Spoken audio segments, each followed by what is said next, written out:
Welcome to information for you. मेरी तरफ से आप सबको अस्सलाम वालेकुम। दोस्तों, पाकिस्तानी यूट्यूब इस वक्त एक नाजुक सूरत हाल से गुजर रहा है, जहां एक ही नीश बाकी तमाम तर्ज के कंटेंट के ऊपर हावी हो चुका है। ये नीश है डेली व्लॉगिंग या फिर to be specific family vlogging. इस तर्ज की वीडियोस बनाने वाले आजकल के यूट्यूबर्स कामयाब हो रहे हैं, जबकि बाकी तमाम तरह के यूट्यूबर्स इनका मुकाबला करने में स्ट्रगल करते हुए नजर आ रहे हैं। यही वजह है कि कई ऐसे यूट्यूबर्स जो मीनिंगफुल कंटेंट बना रहे हैं वो खुद या उनकी वीडियोस लाइमलाइट हासिल करने में नाकाम हो रहे हैं। लेकिन सब कुछ हमेशा से ऐसा नहीं था। एक जमाना था जब पाकिस्तान यूट्यूब से अगर कुछ एक्सपेक्ट किया जाता था तो वो सिर्फ और सिर्फ प्योर कंटेंट होता था। लेकिन with the passage of time हमने देखा कि पाकिस्तानी यूट्यूब पूरी तरह से ट्रांसफॉर्म होकर रह गया। आइए आज की इस वीडियो में पाकिस्तानी यूट्यूब की इस ट्रांजिशन और इसकी वजूहात पर एक निगाह डालते हैं।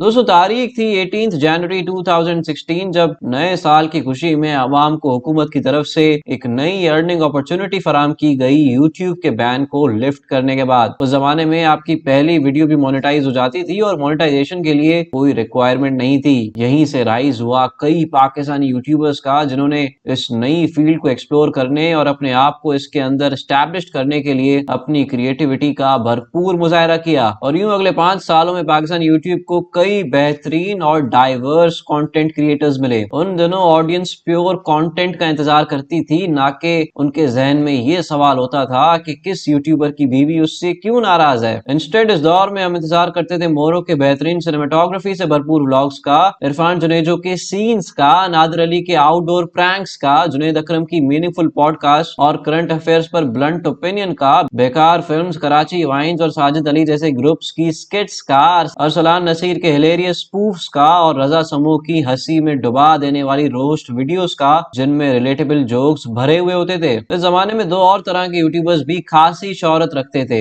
एक टेक यूट्यूबर्स जैसे कि असद अली टीवी और तैमूर परदेसी वगैरह, और दूसरे इंफॉर्मेटिव यूट्यूबर्स जैसे कि Asif Ali TV, reality TV और हैदर टीवी। इस दौर में बाकी फेमस होने वाले यूट्यूबर्स में युखानो, राना हमजा सैफ, दानियाल जफर और दीगर शामिल थे। जबकि आजकल सबको इंतजार रहता है सिर्फ एक चीज का, और वो है फैमिली व्लॉग्स। हालांकि आज की तारीख में भी कुछ लोग प्योर कंटेंट बनाकर कुछ व्यूज हासिल कर रहे हैं, लेकिन उनकी मकबूलियत आजकल के डेली व्लॉगर्स के मुकाबले में बहुत कम है। लेकिन फिर सवाल ये भी पैदा होता है कि पाकिस्तानी यूट्यूब के गोल्डन पीरियड वाले यूट्यूबर्स आजकल कहाँ हैं, और वो क्यों अपनी उस पॉपुलैरिटी और कंटेंट के मयार को बरकरार नहीं रख पाए। देखिए, जब एक इंसान कामयाब होता है तो उसके इरादों और एम्बिशंस की ऊंचाई भी बुलंद होती है, और वो आगे बढ़ने के लिए मुख्तलिफ तरीकों से पर तोलता है, क्योंकि किसी को भी अपना हाल मुकम्मल तरीके से सेटिस्फाई नहीं करता, और हर शख्स की शुरुआती कामयाबी उसके अंदर की ख्वाहिशात को बढ़ा देती है। बस ऐसा ही कुछ इन यूट्यूबर्स के साथ भी हुआ। मेजॉरिटी ऑफ यूट्यूबर्स अपने पैशन को छोड़कर अपनी एम्बिशंस को पूरा करने के लिए मुख्तलिफ फील्ड्स में जाना शुरू हो गए, जिससे वो अपने बुनियादी जॉनरा, जिसमें उन्होंने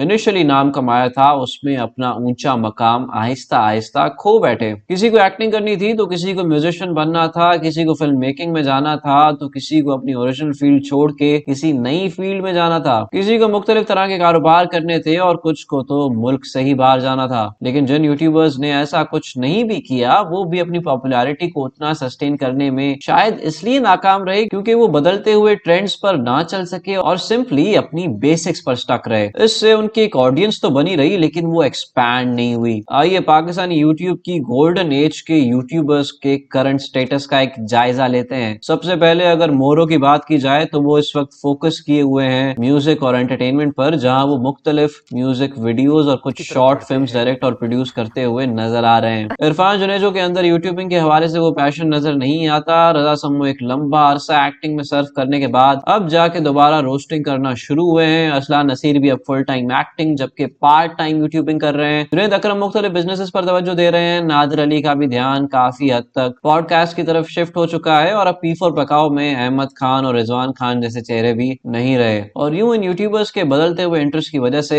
ہم پاکستانی عوام کو ڈیلی بلاگرز کے رحم و کرم پر چھوڑ دیا گیا ہے، جنہوں نے ہماری ذہنیت کو بھی کافی منفی طریقے سے انفلوئنس کر دیا ہے اور ہمیں کانٹینٹ کے نام پر کچرا بیچا جا رہا ہے۔ تو دوستوں مجھے امید ہے کہ آپ کو پاکستانی یوٹیوب کی اس ٹرانزیشن کے حوالے سے کافی مفید معلومات مل چکی ہوگی۔ میں ملوں گا آپ سے کسی نیکسٹ اچھی ویڈیو میں، اس دعا کے ساتھ کہ پاکستانی یوٹیوب کو آگے چل کے اچھے چہرے نصیب ہوں۔ اگلی ویڈیو تک کے لیے اپنا بہت خیال رکھیے گا۔ اللہ حافظ۔